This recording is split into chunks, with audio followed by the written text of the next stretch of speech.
দীর্ঘ ১ বছর পর কুড়িগ্রাম সীমান্ত দিয়ে পুশিন হওয়া শিশুসহ ৪ নাগরিককে চাঁপাইনবাবগঞ্জ সীমান্ত দিয়ে ফেরত নিয়েছে বিএসএফ।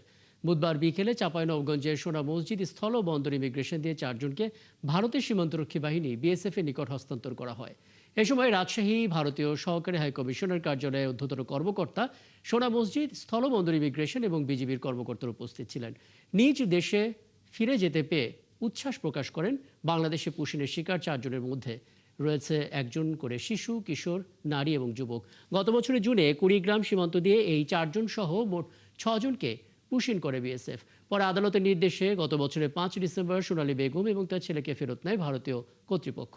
৪ জন বীরভূম জেলার বাসিন্দা। পুশিনের পর গত ২০ আগস্ট জেলা পুলিশ অনুপ্রবেশের দায়ে তাদেরকে আটক করে বিজিবিকে সোপর্দ করলে তাদের বিরুদ্ধে মামলা হয় এবং ৩ মাস কারাদণ্ড হয়।